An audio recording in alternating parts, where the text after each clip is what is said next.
گزر چکے آج بھی 11ویں اور چھٹی کرنے والے موجود ہیں. آج بھی ائمہ کرام کی تقلید کرنے والے موجود ہیں. مطلب کروڑوں کے دلوں میں ان بزرگوں کی محبت ہے. اب قرآن اور حدیث کی روشنی میں اللہ دنیا والوں کے دلوں میں ان کی محبت ڈال دیتا ہے. تو ہمارا غوث اعظم سے محبت کرنا، غریب نواز سے محبت کرنا، سیدی اعلیٰ حضرت سے محبت کرنا اور حضرت سیدنا نور الحسین سے محبت کرنا، یہ اس بات کی دلیل ہے کہ وہ اللہ کے محبوب بندے ہیں قرآن اور حدیث کی روشنی میں. تو مجھے بتائیے جب اللہ تعالیٰ نے ہمارے دل میں محبت ڈال دی ہے تو ہم خوش نصیب ہوئے کہ نہیں؟ اسی لیے مبارکبادی پیش کیجیے.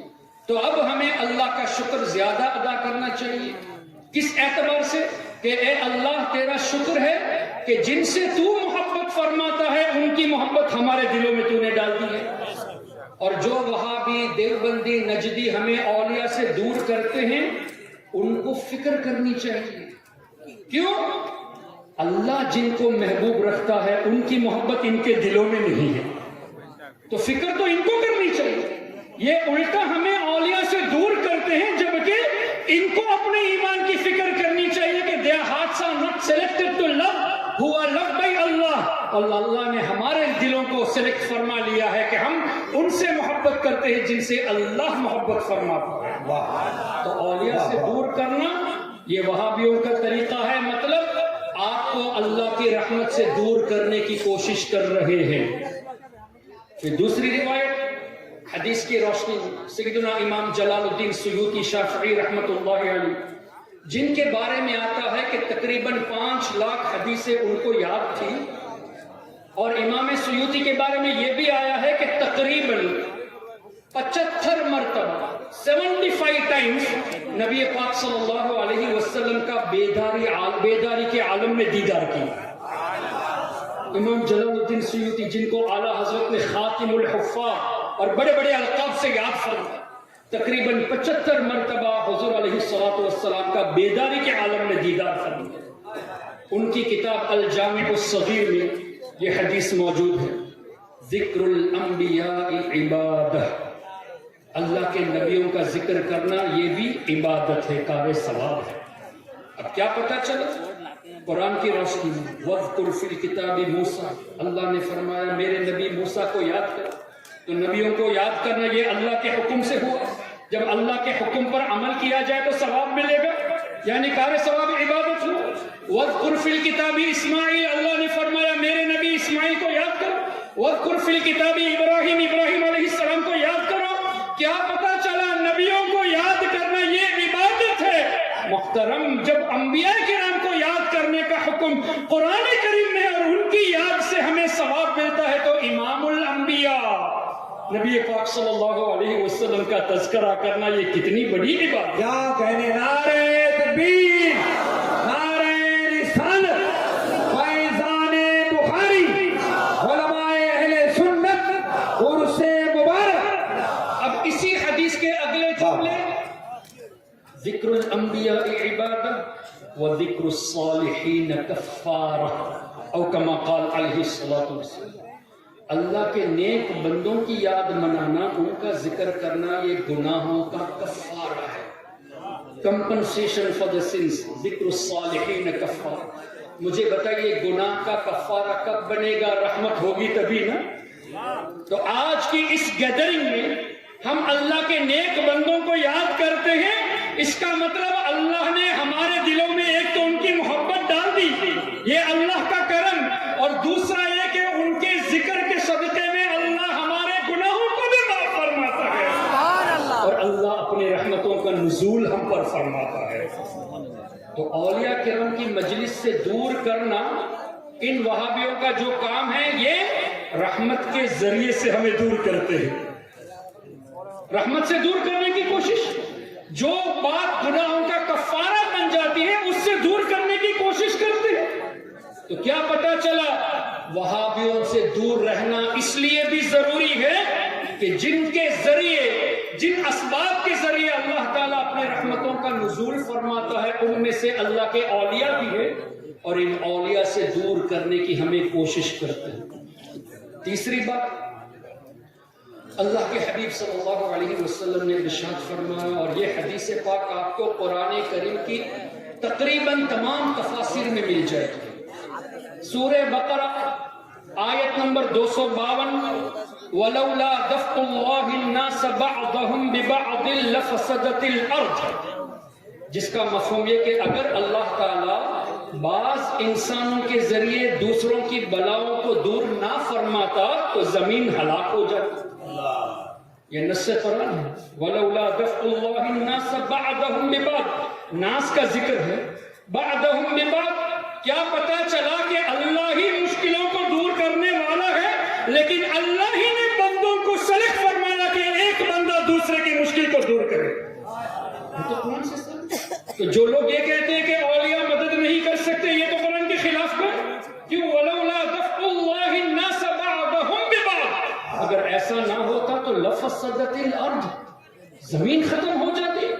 اس آیت کریمہ کی تفسیر میں تمام مفسروں کو اٹھا لیجئے، اور خاص کر حافظ ابن کثیر کی تفسیر، کیوں؟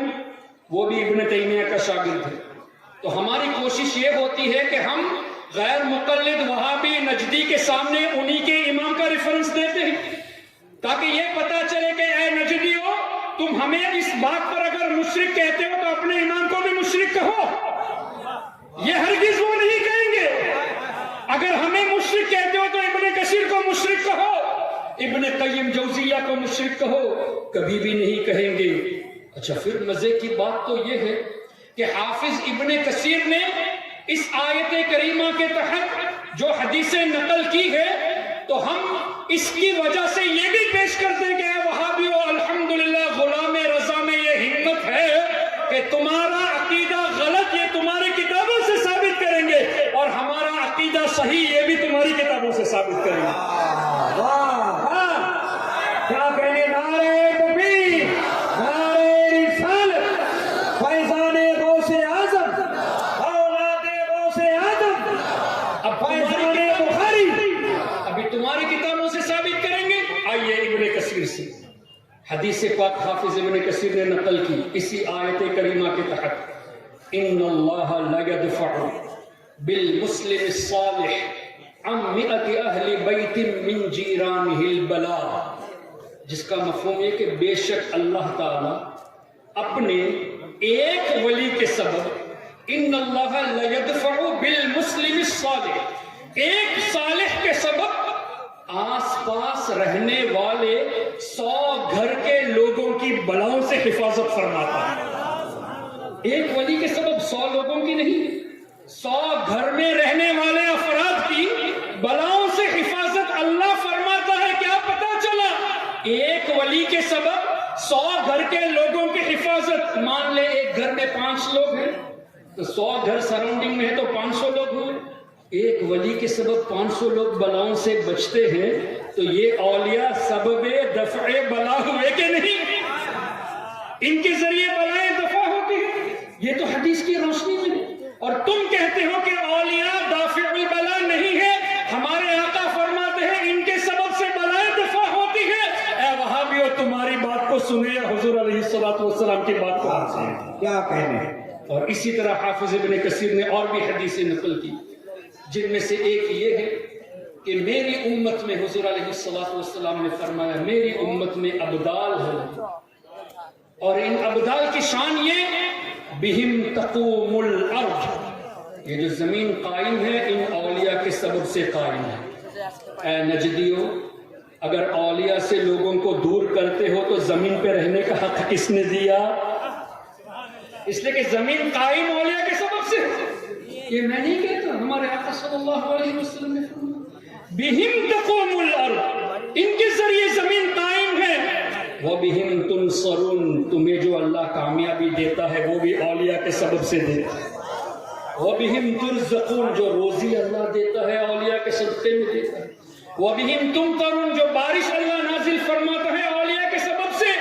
اے نجدیو، شرم کرو، جس زمین پر تم کھڑے ہو کر ہمیں مشرک کہتے ہو، یہ زمین قائم ہے ان اولیاء کی برکت سے، اور جو تم کھانا کھاتے ہو، رزق پاتے ہو، یہ بھی اولیاء کے سبب سے ہے، اور اللہ تعالیٰ ہم کو جو کامیابی عطا فرماتا ہے یہ بھی اولیاء کے سبب سے۔ یہ تو حدیثوں میں آیا اور تمہارے امام حافظ ابن کثیر نے تفسیر ابن کثیر میں ان حدیثوں کو نقل کیا ہے.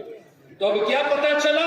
اولیاء کی بارگاہ کے قریب رہنا بلاؤں سے دور رہنے کا سبب ہے. اور یہ اولیاء سے دور کرتے ہیں مطلب ہمیں بلا اتارنے کے لیے یہ کوشش کر رہے ہیں ہمارے اوپر. یہی ہوا نا، ہم کو مصیبت میں ڈالنے کی کوشش کرتے ہیں. اولیاء کے ذکر سے دور کر کے رحمت سے دوری کرتے ہیں، اور اولیاء سے دور کر کے ہمارے اوپر جو سیفٹی ہے، جو پروٹیکشن ہے کہ اللہ ان کے ذریعے بلاؤں سے حفاظت فرماتا ہے، اس سے بھی دور کرتے ہیں. اب مجھے بتائیے قرآن اور حدیث کے نام پر یہ آپ کو اللہ کی رحمت سے دور کرتے ہیں یا نہیں؟ اللہ اکبر. چوتھی بات، آپ کے یہاں ماشاءاللہ مزارات ہیں، یہاں بھی حضرت کی بارگاہ ہے، بڑے بڑے بزرگوں کی بارگاہ ہے. آپ نے دیکھا ہوگا کہ کچھ بارگاہیں ایسی ہوتی ہیں کہ جن کے برابر میں ایک چھوٹا سا تالاب ہوتا ہے، جس کے بارے میں یہ کہا جاتا ہے کہ فلاں بزرگ نے اس تالاب میں وضو فرمایا. جیسے سیدنا مخدوم سنہ حضرت مخدوم اشرف جہانگیر رحمت اللہ علیہ کی بارگاہ میں چلے جائیں، ایک تالاب آپ کو نظر آتا ہے، ایک پونڈ نظر آتا ہے. اسی طرح کئی بارگاہیں ایسی ہوتی ہیں کہ وہاں آپ کو ایک کیٹل ملے گی، بتایا جاتا ہے اس کیٹل سے ان بزرگوں نے وضو فرمایا، پانی استعمال فرمایا تو برکت کے لیے رکھی جاتی ہے. ہم جب وہاں برکت حاصل کرنے جاتے تو ہم کو مشرک کہتے ہیں کہ نہیں، بدعتی کہتے ہیں. آئیے صحیح مسلم میں یہ حدیث موجود اور بخاری شریف میں بھی اسی طرح کی حدیث موجود، اور قرآن کریم کی تفسیر میں حضرت صالح علیہ السلام کی اونٹنی کا جہاں تذکرہ ہے، ان آیت کریمہ کی تفسیر میں بھی یہ حدیث موجود ہے. تفسیر میں بھی ہے، بخاری شریف میں بھی ہے، مسلم شریف میں بھی ہے. حدیث پاک کیا ہے؟ حدیث پاک کا مفہوم کہ ایک مرتبہ نبی پاک صلی اللہ علیہ وسلم کے ساتھ صحابہ کرام رضوان اللہ علیہم اجمعین، اللہم صلی اللہ علیہ وسلم، کچھ مسئلہ ہے؟ کنارے جو لوگ جائز کے بغل میں جو لوگ ہلہ کر رہے ہیں، خدا کے واسطے ذرا سا شانت ہو جائیں آپ، ذرا آرام سے. اللہم صلی علی سیدنا و مولانا محمد معدن الجود والکرم وآلہ وبارک وسلم. اگر مجھ سے تکلیف ہے تو میں بیٹھ جاتا ہوں، لیکن میری وجہ سے لڑیے مت پلیز. ایک مرتبہ درود پاک پڑھ لے. اللہم صلی علی سیدنا و مولانا محمد معدن الجود والکرم وآلہ وبارک وسلم. بخاری شریف، مسلم شریف اور تفاسیر قرآن میں حدیث کا مفہوم کیا کہ نبی پاک صلی اللہ علیہ وسلم کے ساتھ صحابہ کرام رضوان اللہ علیہم اجمعین تھے. قوم سمود کی بستی سے گزر ہوا، یعنی حضرت صالح علیہ السلام کی جو قوم تھی، اس بستی جہاں وہ رہتے تھے، اس بستی سے گزر ہوئی. اور صحابہ کرام نے کیا کیا؟ وہاں کے کنویں سے پانی لے لیا، آٹا بھی گوندھ لیا، اور روایت کا مفہوم یہ بھی ہے کہ پانی پی لیا. تو نبی پاک صلی اللہ علیہ وسلم نے حکم فرمایا کہ پانی کو طے کر دیا جائے، جو پی لیا ہے اس کو واپس نکالا جائے، طے کر دیا جائے. اور جو آٹا گوندھ لیے تھے، ان آٹا کے بارے میں فرمایا کہ جانوروں کو کھلا دیا جائے، خود نہ کھائے، اونٹوں کو، جانوروں کو کھلا دیا جائے. پھر آگے ایک کنواں نظر آیا. حضور علیہ السلام نے ارشاد فرمایا اس کنویں سے پانی پیو. قوم سمود کی بستی سے گزر ہوا، وہاں جب صحابہ کرام نے پانی لیا تو حضور علیہ السلام نے پانی کو پھینکنے کے لیے فرما دیا، اور جو آٹا گوندھ لیا تھا اس کو جانوروں کو کھلانے کے لیے حکم دے دیا. اور آگے ایک اور کنواں تھا، وہاں حضور نے فرمایا کہ اس کنویں سے پانی کو لیا جائے. وجہ کیا؟ حضرت صالح علیہ السلام کی اونٹنی نے اس میں سے پانی پیا تھا. صحیح مسلم اور صحیح بخاری کی حدیث. حضرت صالح علیہ السلام کی اونٹنی نے اس کنویں سے پانی لیا تھا. اب ہمارے آقا صلی اللہ علیہ وسلم کے دنیا میں آنے سے تقریباً 500 سال پہلے حضرت عیسیٰ علیہ السلام کی ولادت ہوئی تھی، اور پھر اس سے کتنے سو یا کتنے ہزار سال پہلے حضرت صالح علیہ السلام تھے، اللہ بہتر جانے. اللہ کی عطا سے اس کے حبیب صلی اللہ علیہ وسلم بہتر جانے. چلو for the sake of argument کم سے کم 1000 سال مان لیتے. 1000 سال یا 1500 یا 2000 سال پہلے اللہ کے نبی کے معجزے سے ظاہر ہونے والی اونٹنی جس کنویں سے پانی پیا تھا، وہ کنواں 1000 سال کے بعد بھی بابرکت ہے. کیوں؟ حضور نے فرمایا بہت تو اچھا. ہزاروں سالوں کے بعد بھی جس کنویں سے اونٹنی نبی صالح علیہ السلام کی اونٹنی نے پانی پیا تھا، وہ پانی بابرکت. انسان تو اشرف المخلوقات ہے، تو اللہ تعالیٰ کے اولیاء جس جگہ کا پانی استعمال کرے وہاں اگر ہم برکت کے لیے جائیں تو یہ شرک کیسے ہو گیا؟ کیا کہنے. اور مدینہ شریف میں جو مبارک کنویں ہیں جہاں پہ حضور علیہ الصلوۃ والسلام نے لعاب دہن ڈالا، اس کنویں کی بات ہی کیا ہوگی، اس کے پانی کی بات ہی کیا ہوگی. اور جو مبارک پانی ہمارے آقا صلی اللہ علیہ وسلم کے مبارک انگلیوں سے ظاہر ہوئے، ان پانی کے برکتوں کا عالم کیا ہوگا. محترم حضرات، یہ خالی روایتیں نہیں ہیں، صحیح بخاری میں ہے، صحیح مسلم میں ہے. اے نجدیو آؤ، اگر تم حدیث پڑھتے ہو اور سچائی کو لوگوں سے چھپاتے ہو، ہمت ہے تو ہمارے سامنے آؤ، تمہیں ہم بتاتے ہیں کہ حدیث میں کیا لکھا ہے. اور اس کی ایک مثال آپ کے سامنے میں یہ پیش کرنا چاہوں گا. یہ بھی صحیح مسلم میں حدیث موجود ہے. کیا نبی پاک صلی اللہ علیہ وسلم نے، ایک مثال کے طور پہ پیش کر رہا ہوں، ڈیفرنس ٹو انڈرسٹینڈ. ایک ہی حدیث کو سنی کیسے بیان کرتا ہے اور نجدی کیسے بیان کرتا ہے. نبی پاک صلی اللہ علیہ وسلم نے ایک مرتبہ حضرت بلال حبشی رضی اللہ عنہ سے اس طرح پوچھا نا کہ اے بلال، ایسا کون سا آپ عمل کر رہے ہیں کہ میں نے آپ کے قدموں کی آہٹ جنت میں سنی.